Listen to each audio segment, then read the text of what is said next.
I'm Jen from Tree Hugger Soap, and you're watching the Happy Soap channel. In today's video, we're going to be talking about lye safety. Lye, also known as sodium hydroxide, is a common household chemical made from ordinary salt and water. It's commonly used in drain cleaners, and it's required for the production of soap. Another kind of lye, potassium hydroxide, also known as potash, is a lye made from wood ash. Soap is made from a chemical reaction between lye, water, and fat. The fats are saponified by the lye, and the resulting fatty acid salts make up what we commonly use as soap. Lye is extremely caustic and can burn your skin, so it's important to follow the proper safety precautions when handling it. You will need protective gear. You'll need gloves, goggles, and an apron. And if you want, even a mask. It's important to cover and protect your skin. Let's go over the equipment you'll need. It's important to use the proper materials when making a lye solution. The temperatures of the reaction can melt or break the wrong mixing containers. Use a sturdy, heat-resistant plastic container or a stainless steel bowl. Polypropylene No. 5 plastic and high-density polyethylene No. 2 plastics are both suitable options. Look for the No. 5 and the No. 2 on the bottom of your plastic container. Glass has the potential to break after many uses, since the lye solution can etch and weaken the glass. I personally prefer stainless steel because I know it won't ever melt and it won't break. But be careful when handling a metal bowl because it will get hot.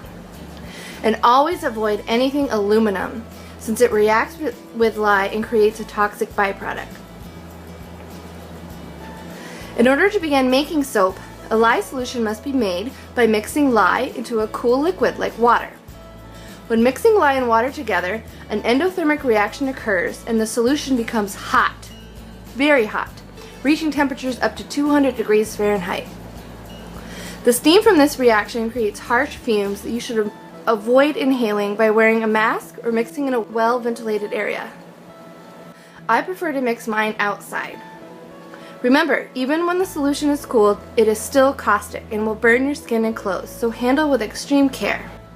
Slowly pour your lye into your liquid and stir to dissolve the lye. Never pour the liquid into the lye. This can cause a violent reaction and burn you. Here are some helpful analogies and rhymes our group members shared to help you remember. Do what's smarter, add your lye to your water. Add water to your lye and you may die. You can remember that snow falls onto the lake. It's a nice visual. You can remember that L comes before W in the alphabet. Or you can sing the lyrics to the Deep Purple song, Smoke on the Water, and replace smoke with lye. Let your lye solution cool somewhere safe, away from pets and children.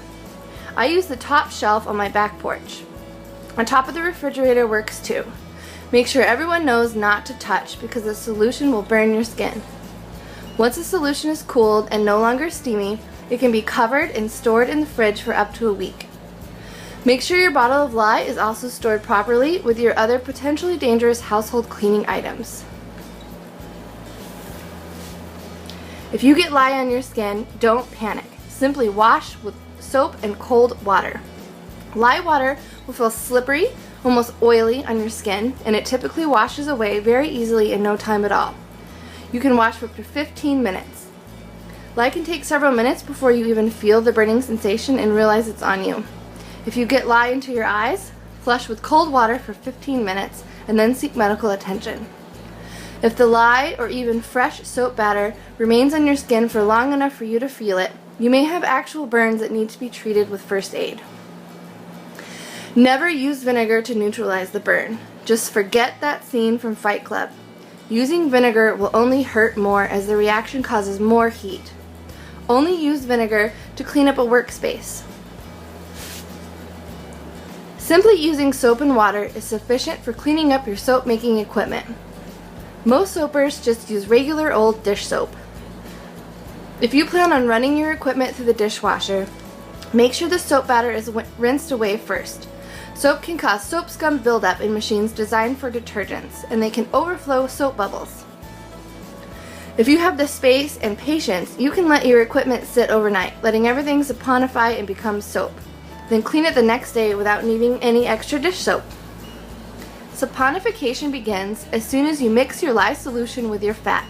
When making cold processed soap, full saponification takes 24 to 72 hours to complete, and the soap is not safe to use before then. It is recommended that soap is allowed to cure for at least 4 weeks before use, but that is not to be confused with saponification. Soap that is simply curing is still safe to use. The hot process method cooks the soap to completion, meaning saponification is fully completed during the cook, making soap safe to use immediately, though a cure time is still recommended. Once soap is fully saponified, all of the lye and fat have been converted to fatty acid salts, meaning that lye is no longer an active ingredient. As long as you follow your safety precautions, you'll have no problem with using and working with lye. Happy soaping!